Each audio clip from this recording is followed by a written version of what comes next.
Just how much is the GI Bill worth? Well, the numbers might surprise you.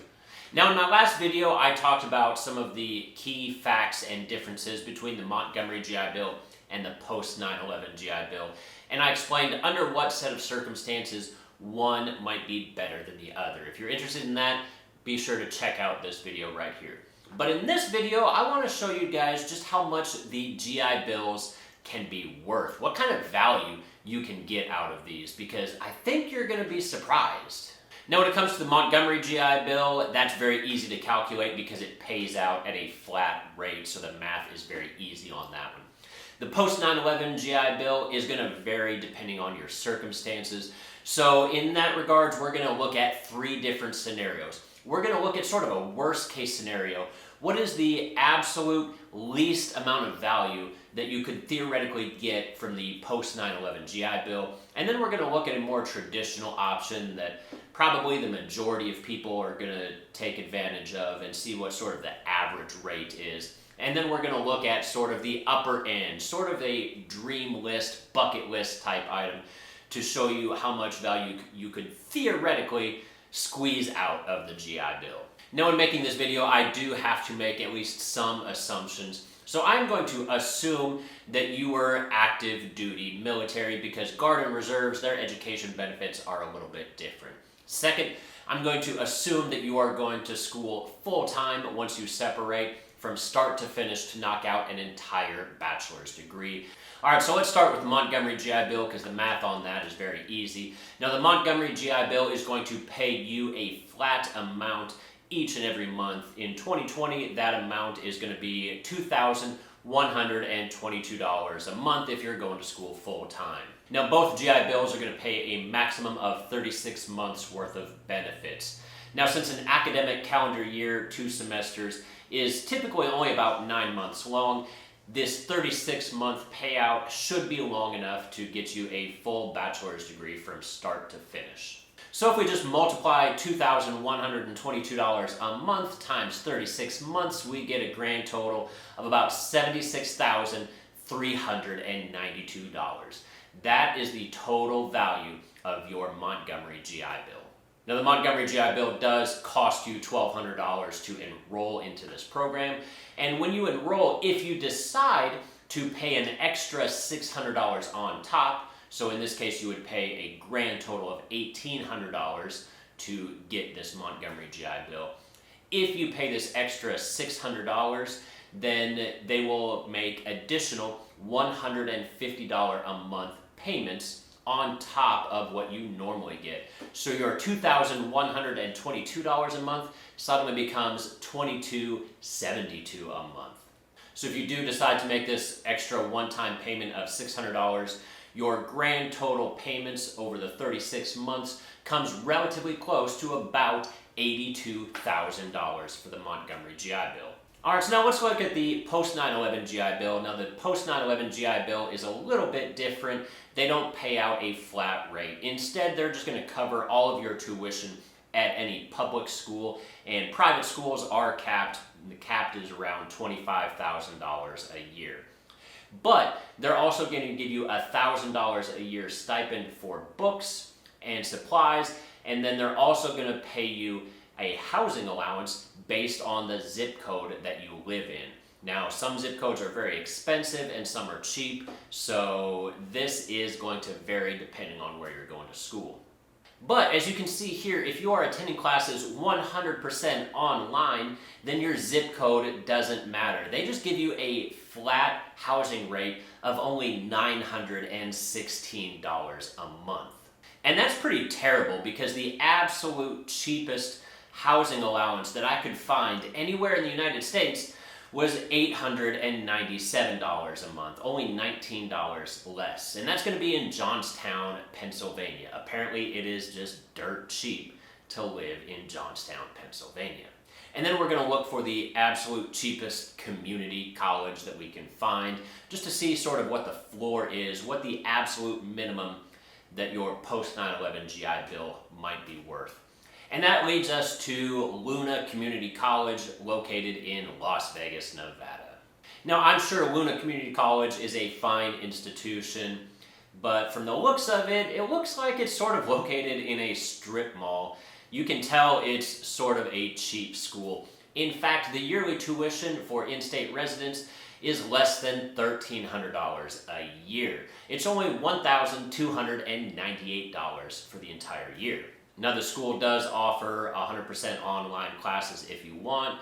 So assuming this $916 a month housing allowance fund for taking classes online, that comes out to roughly $11,000 a year. Add in 4 years of $1,000 a year for books and supplies that the post 9/11 GI Bill has, and 4 years of tuition at roughly $1,300 a piece. That is not a whole lot of money. As you can tell, the Montgomery GI Bill gave you at least $76,000, and that was paid directly to you. So in a case like this, you literally just sort of threw away dollars by using the post 9/11 GI Bill to attend this school as opposed to the Montgomery GI Bill. Now let's keep in mind this is the absolute minimum, so let's take a look at a more realistic example that sort of the majority of people are probably going to pursue. So most people, when they get out of the military, they're going to go back home to wherever they're originally from, and they're probably going to attend one of the state's better schools because why not? It's free if the military is paying for it. So let's just say that you're moving back to the great state of Texas and you want to go to a reputable school, maybe Texas A&M.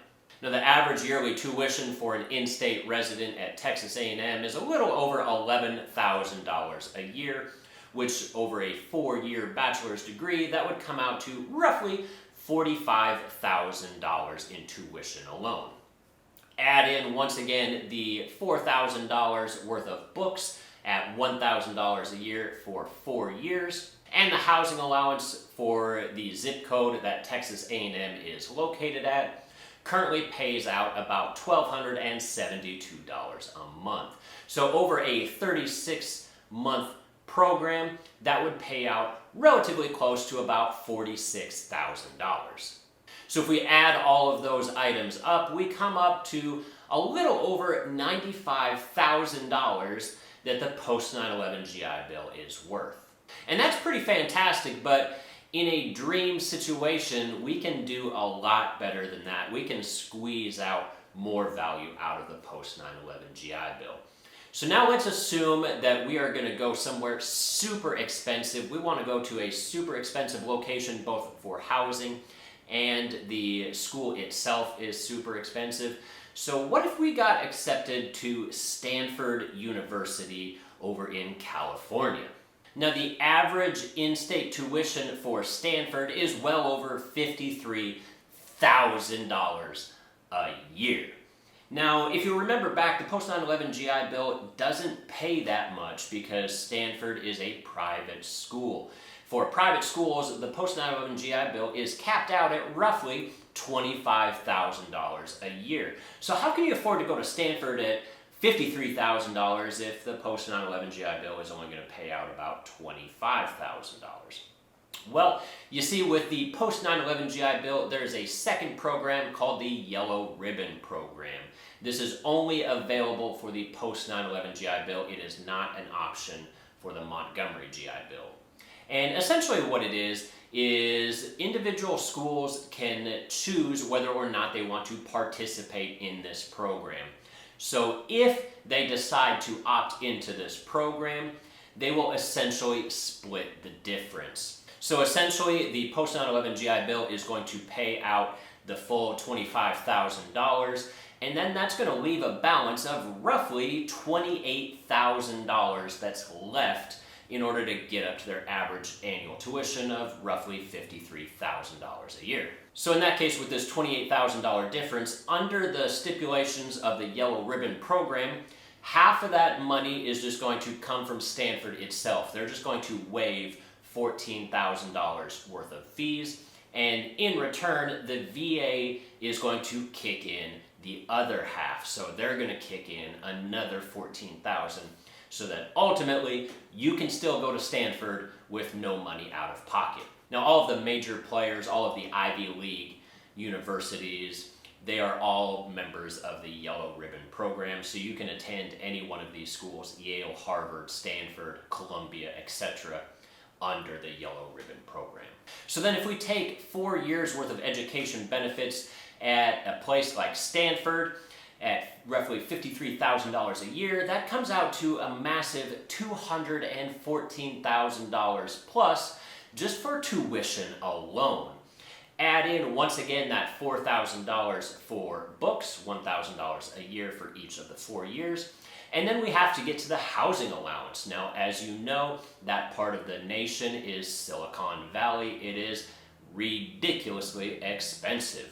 The current housing rates that you would be paid if you were attending Stanford in person is $4,122 a month.